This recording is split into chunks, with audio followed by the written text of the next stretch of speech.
चुनावी बॉन्ड की व्यवस्था को असंवैधानिक बताकर सुप्रीम कोर्ट ने भले ही पूरी चुनावी पारदर्शिता पर सवाल खड़े किए हैं, लेकिन चुनावी चंदे की यह व्यवस्था पहले भी कभी पारदर्शी नहीं रही थी। इसे लेकर सदैव सवाल उठते रहे हैं। इससे निपटने के लिए चुनाव आयोग ने चंदे से जुड़ी व्यवस्था में कई बार बड़े बदलाव भी किए, लेकिन राजनीतिक दलों की स्थिति तू डाल डाल और मैं पात पात की तरह रही।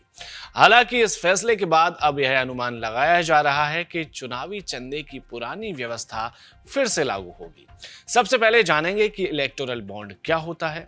भारत सरकार ने इलेक्टोरल बॉन्ड योजना की घोषणा 2017 में की थी। इस योजना को सरकार ने 29 जनवरी 2018 को कानूनन लागू कर दिया था। आसान भाषा में अगर कहें तो इसे अगर समझा जाए तो इलेक्टोरल बॉन्ड राजनीतिक दलों को चंदा देने का एक वित्तीय जरिया है। यह एक वचन पत्र की तरह है जिसे भारत का कोई भी नागरिक या कंपनी भारतीय स्टेट बैंक का चुनिंदा शाखाओं से खरीद सकता है और अपने पसंद के किसी भी राजनीतिक दल को गुमनाम तरीके से दान कर सकता है। इलेक्टोरल बॉन्ड को ऐसा कोई भी दाता खरीद सकता है जिसके पास एक ऐसा बैंक खाता हो जिसकी केवाईसी की जानकारियां उपलब्ध हो।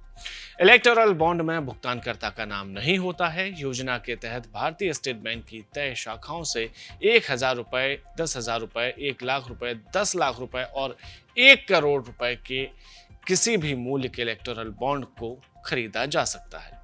इसको लेकर समय अवधि भी होती है। माने ऐसा नहीं है इस साल ले लिया और 5 साल बाद मन किया तो दे दिया।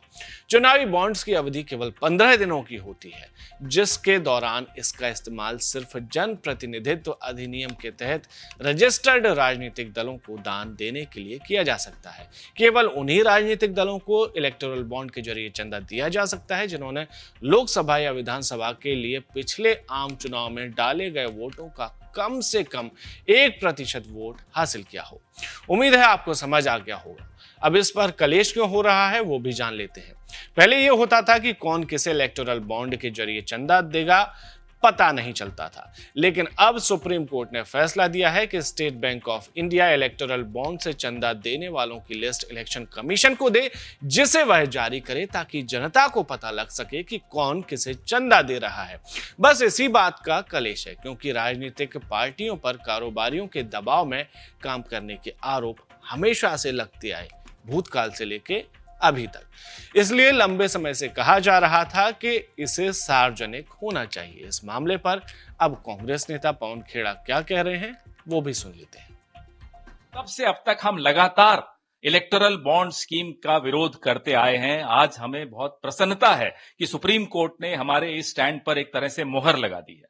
ये गैर पारदर्शी इसलिए है कि किस कंपनी ने किस पार्टी को कितना पैसा दिया इसकी जानकारी वोटर को नहीं मिलती।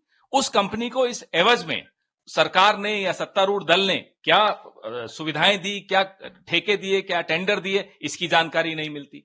तो आज जो सुप्रीम कोर्ट का फैसला है उसका हम स्वागत करते हैं और यह भी फिर से दोहराना चाहते हैं कि 95% इलेक्टोरल बॉन्ड्स का लाभ भारतीय जनता पार्टी को मिला है। हम ये मांग करते हैं कि एसबीआई तुरंत ये सारी जानकारी सार्वजनिक पटल पर रखे, उसको पब्लिक करे कि किस कंपनी ने किस पार्टी को कितना पैसा दिया है। हमें एक भय और है, हमारा भय यह है कि शायद यह सरकार ऑर्डिनेंस के रास्ते पे जाकर इस सुप्रीम कोर्ट के स्वागत योग्य फैसले के विरुद्ध कोई काम न करे।